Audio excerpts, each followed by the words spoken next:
Сәлеметсіз бе? Менің есімім Қайып Нұргелді.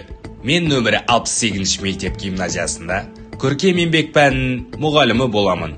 Бүгінгі өтетін сабағымыздың тақырыбы электротехникалық арматура, электр энергиясын әртүрлі көздермен тәжірибе жасау, батарея, гальваникалық элементтер. Сабағымыздың оқу мақсаты тұрақты ток көздерін пайдалану арқылы қарапайым бұйым құрастыру. Сабағымыздың мақсаты тұрақты ток көздерімен танысу, батареялар, гальваникалық элементтер. Қарапайым электр тізбегін жинаймыз, қарапайым жарық немесе дыбыс шығаратын бұйым құрастырамыз.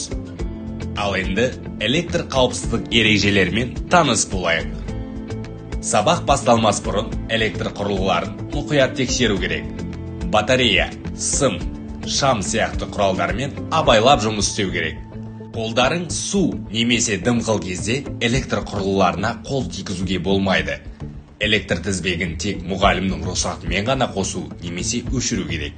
Бөлінген құралдарды, мысалы сымы ашық, істен шыққан батарея, оларды қолдануға болмайды. Сымдарды дұрыс қосуды қадағалау керек. Плюс пен минус дұрыс жалғануы керек. Бөгде заттарды, су, металл заттар электр тізбегіне қоспау керек. Егер ақау байқалса, мысалы түтін, иіс, бірден мұғалімге хабарлау керек. Жоғары кернеулі ток көздерімен 220 вольт.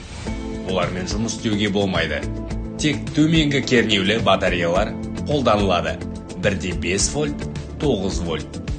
Жұмыс соңында барлық құралдарды дұрыс жинап, ток көзінен ажырату керек.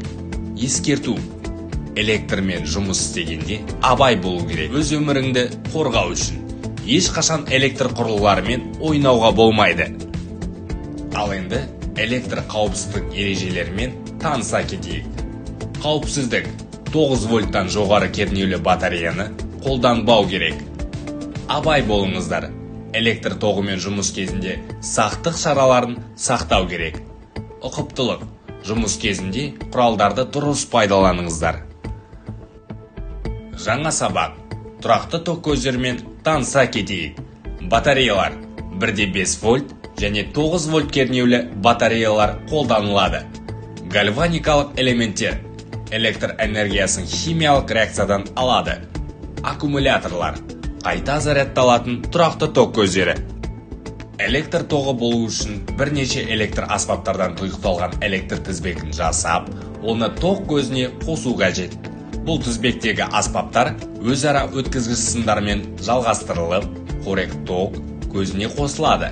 Ең қарапайым электр тізбегін мыналар құрайды: ток көзі, электр тоғын тұтынушы, шам, электр плитасы, электр қозғалтқыш, электрлік тұрмыстық аспаптар, тұйықтаушы және ажыратушы құрылғылар, ажыратқыш, батырма, өзара жалғастырушы өткізгіштер. Электр аспаптары бір тізбекке қарай жинақталатындығын көрсететін сызбаны электрлік схема деп атайды. Электрлік схемада барлық электрлік аспаптар шартты белгілермен көрсетіледі. Ажыратқыш электр жабдықтарын іске қосу және ажырату мақсатында электр тізбегін тұйықтау және тоқтату үшін қажет электрлік аппарат. Шамның патроны жарықтандырушы шамдарды және тағы басқа энергия көздеріне жалғауға арналған құрылғы. Электрлік сақтандырғыш электр тоғына жалғанған жабдықтар мен аспаптарды электр желісіндегі апатты зақымдардан ток күшін артуы, қысқа тұйықталу, дұрыс жалғанбау, апатты үзілу, сақтауға арналған электрлік немесе радиоэлектрондық құрылғы. Электр розеткасы бұл электр аспаптарын электр желісіне қауіпсіздік және сенімді жалғауға арналған электрлік құрылғы. Таратқыш құты бірнеше электр өткізгіштерін түйістіруге арналған тік төртбұрыш немесе дөңгелек пішінді пластик құты. Оны қолданудағы басты мақсат өрт қауіпсіздігі. Қысқыш түрлі пішіндегі ұсақ тетіктерді немесе материалдарды қысып ұстауға арналған құрал. Бұрағыш бұрама бекіткіштерді бұрап бекітуге және босатуға арналған құрал. Қарапайым электр тізбегін құрастыру: құралдарды жинау, тізбекті жалғау, қосқышты қосу. Берілген схеманың элементтерін атап өтіңдер. Осы схемаға сай элементтерді жинақтап, тізбек жасаңдар. Схеманың жұмысын жарамдылығын тексеріңдер. Ал енді топқа бөліңдер. Әр топта 3-4 оқушыдан. Мұғалімнің көмегі жұмыс барысында бақылау және қолдау көрсету. Тапсырма: қарапайым электр тізбегін құрастыру, батарея, шам, қосқыш арқылы. Тапсырма: тізбекке дыбыс шығаратын құрылғы қосу, қоңырау немесе пищалка. Нұсқаулық: батарея мен шамды сым арқылы жалғау, қосқышты схемаға қосу. Дұрыс қосылса, шам жанады немесе дыбыс естіледі.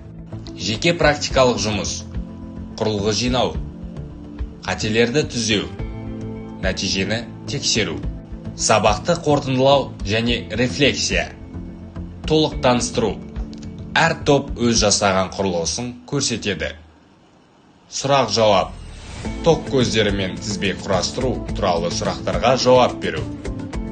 Үй тапсырмасы: үйде қарапайым электр тізбегін жинап, сурет немесе видео жасап келіңіздер. Назарларыңызға рахмет.